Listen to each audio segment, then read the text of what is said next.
Bruno César aqui e hoje nós vamos falar sobre os sinais da volta de Jesus. E aí, você está atento aos sinais da volta de Jesus? Vem comigo!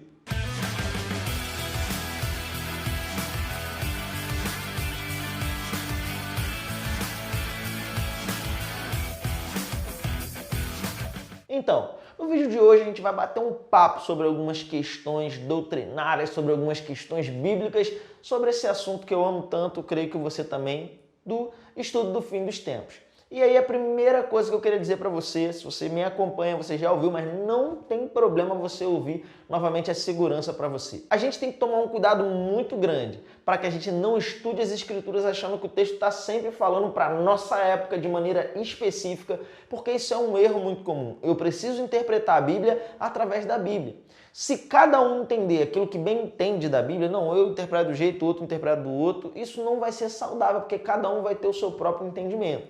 Bruno, então você está dizendo que todo mundo tem que pensar igual? Eu não estou dizendo necessariamente isso. Eu estou dizendo que a Bíblia está passando algo. Alguém está correto, alguém está errado. É claro que existem questões pequenas e eu digo para você, não é nelas que nós devemos atentar toda a nossa atenção, porque de fato existem verdades vitais e centrais que nós não vamos negociar, como a salvação pela graça mediante a fé no Senhor Jesus Cristo. Isso é algo que não vai ser negociado. Agora, é importante que nós possamos entender todas as questões para que a gente esteja maduro espiritualmente, para que a gente tenha conhecimento da palavra, para que a gente possa ter firmeza doutrinária para passar essa verdade para as outras pessoas e não fique sendo apenas um monte de achismo. Porque existe uma geração hoje se levantando e a gente percebe muitos bons pregadores, né? As pessoas pregam e inspiram. Isso é maravilhoso.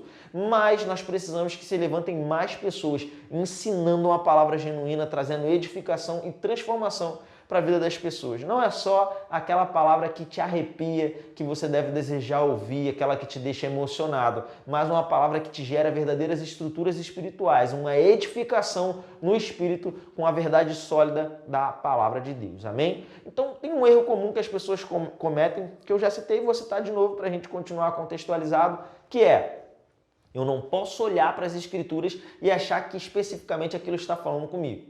Quem nunca ouviu falar sobre os sinais da volta de Jesus? As pessoas falam demais. Olha os sinais da volta de Jesus, a guerra, a fome, aí a Bíblia disse e tal. E eu quero te mostrar nas escrituras alguns erros comuns disso que vão te livrar de ficar caindo nesse erro e andando baseado no pânico, baseado no noticiário. E olha, assim, me ouça com todo carinho e eu peço que você receba com mansidão que eu vou te falar. Mas as pessoas que realmente estudam e levam a sério o estudo do fim dos tempos, eles chamam esse tipo de coisa de, olha aí, ó, os sinais de Jesus, eles chamam isso de teoria de jornal ou escatologia de jornal, ou seja, é o estudo do fim dos tempos baseado nos jornais. A pessoa olha para o jornal, olha para o noticiário e ele pega aquilo para a vida dele achando que é sinal da volta de Jesus. Mas vamos ver aqui o texto de Mateus capítulo 24, do versículo 4 em diante. Porque o Senhor Jesus ele está ali, é conhecido também como Sermão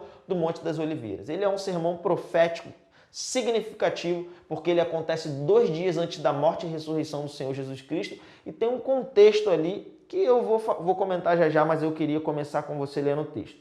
E aí os discípulos perguntam para Jesus qual é o sinal. Vamos lá, versículo 3. No Monte das Oliveiras achava-se Jesus assentado quando se aproximaram dele os discípulos, e em particular lhe pediram: dize-nos quando sucederão essas coisas e que sinal haverá da tua vinda e da consumação do século. E ele lhe respondeu: vede que ninguém vos engane.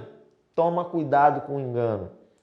Porque virão muitos em meu nome dizendo: eu sou Cristo, e enganarão a muitos. Certamente ouvireis falar de guerra e rumores de guerra. Vede, não vos assusteis, porque é necessário assim acontecer, mas ainda não é o fim, por quando se levantará nação contra nação, reino contra reino, e haverá fomes e terremotos em vários lugares. Porém, tudo isso é o princípio das dores. Uau! Como é que eu vou dizer que nós não estamos vendo sinais da volta de Jesus? Olha aí, uma outra forma de você identificar erros doutrinários, escorregões na interpretação das Sagradas Escrituras. A pessoa pega um texto e ele utiliza aquilo como uma base para afirmar aquilo que ela crê. Ela não pega vários textos para dar uma sustentação doutrinária. Toma muito cuidado com isso. Quando a pessoa pega um único texto de maneira isolada para empurrar alguma coisa sua goela abaixo, Isso é perigoso demais. Eu acho interessante que Jesus fala aqui, ó, cuidado com o engano, não é? E a Bíblia, ela fala várias vezes sobre isso, né? Cuidado com o engano, cuidado com a operação do engano. E Bruno, então você está querendo dizer que aqui não está falando que o que nós estamos vendo hoje são os sinais da volta de Jesus? É isso mesmo que eu estou querendo dizer. Em primeiro lugar, por quê? Só para você ter uma ideia. Isso aqui, essas coisas aqui que Jesus falou, guerra, fome, nação contra nação, reino contra reino, são coisas que já aconteciam desde a época de Jesus e até antes.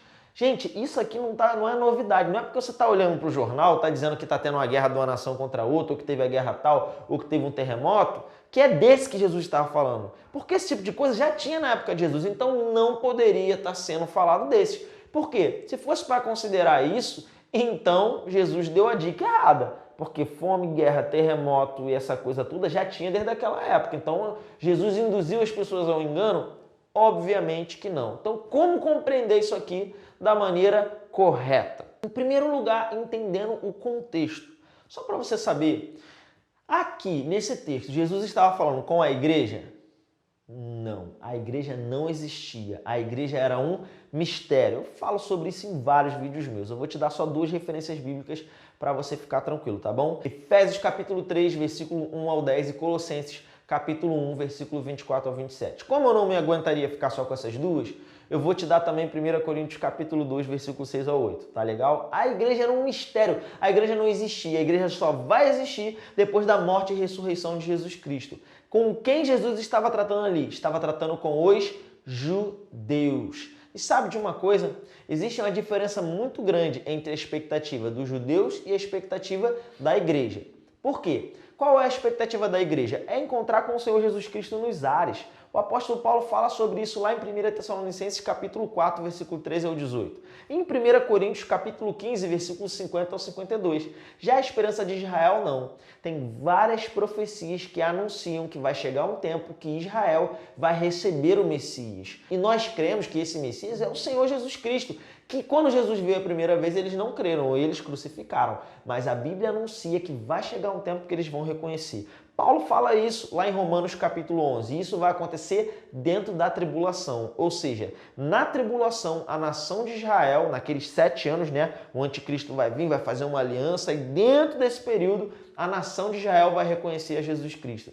Tem um texto que eu gosto muito lá em Zacarias capítulo 12 e versículo 10, que fala sobre isso. O profeta Zacarias ele diz sobre um dia que a nação de Israel vai se arrepender e vai chorar como se chora pelo unigênito, por aquele a quem eles mataram, aquele a quem eles transpassaram. Ou seja, eles vão reconhecer que o Senhor Jesus, que eles crucificaram lá atrás, era o Messias esperado por eles, que eles não reconheceram naquela época, mas eles rejeitaram. Isso vai acontecer na tribulação. Então, se Jesus está tratando com os judeus, ele está falando da vinda dele para Israel, que é no final da tribulação, lá na Batalha do Armagedon, quando o anticristo está vindo com os seus exércitos, né? Contra Israel, e Jesus Cristo vai rasgar os céus, todo olho verá e o mundo verá a glória do Senhor vindo entre as nuvens. Amém? Maranata, hora vem, Senhor Jesus. Então, o texto ali de Mateus 24, ele está tratando com os judeus, amém? Eu te dei algumas bases, você pode falar, Bruno, mas só isso aí não é suficiente.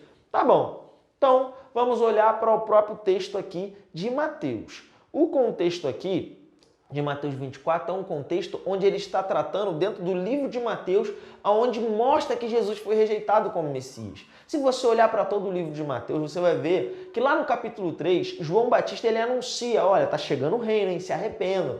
Jesus é batizado, aí nós temos Mateus 4, Jesus falando, está chegando o reino, se arrependam. Jesus ele vem, ele faz milagres, ele faz, acontece. Leia Mateus capítulo 7 ao 10, 8 ao 10 na verdade, você vai ver o tempo inteiro ali Jesus fazendo milagres e tal, mostrando que ele era o Messias, mas no capítulo 11, a partir do versículo 20, vai dizer que aqueles líderes judeus, eles não estavam reconhecendo que Jesus era o Messias, e eles estavam, na verdade, increpando, né? Meio que implicando ali com Jesus. E Jesus vai continuar naquele processo. Mateus capítulo 12, eles dizem que Jesus está expulsando o demônio pelo espírito de Beelzebu. Começa uma novela ali.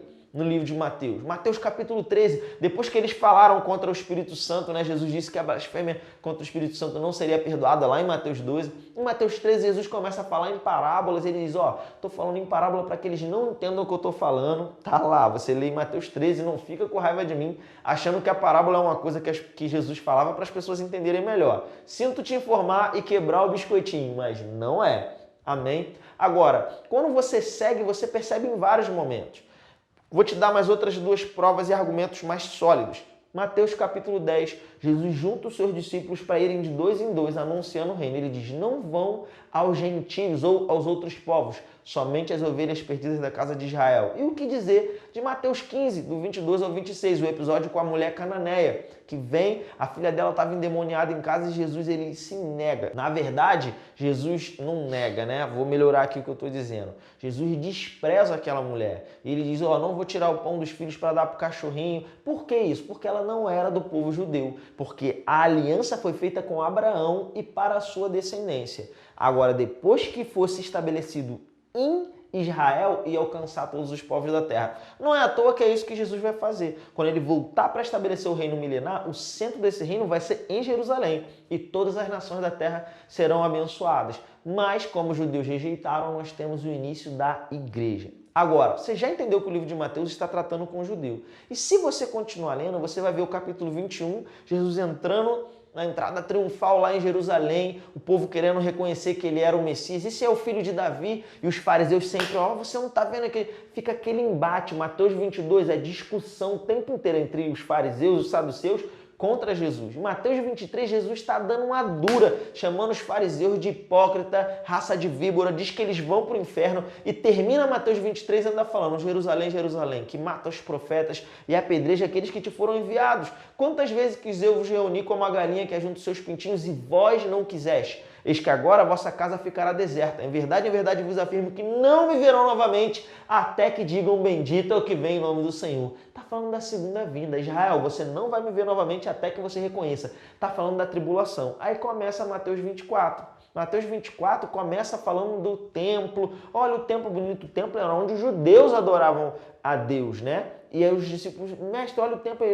vai ser destruído, não vai ficar pedra sobre pedra. Ele, Senhor, como que vai ser esse negócio, tua vinda, a consumação dos séculos? E é nesse contexto que Jesus começa a falar. Na verdade, Mateus 24, ali, a partir do versículo 4, ele está começando a narrar o início da tribulação. E, irmãos, as guerras, fomes e terremotos que vão acontecer na tribulação vai ser muito pior do que qualquer coisa que nós já vimos na história da humanidade. E se isso não te convenceu ainda, basta você continuar lendo Mateus 24, porque você vai ver que ele vai falar do anticristo, da perseguição, o amor de muitos esfriará. Aí olha aí, o amor de muitos está esfriando, está falando do nosso dia. Para com isso, sai desse negócio de interpretação errada e distorcida em nome de Jesus.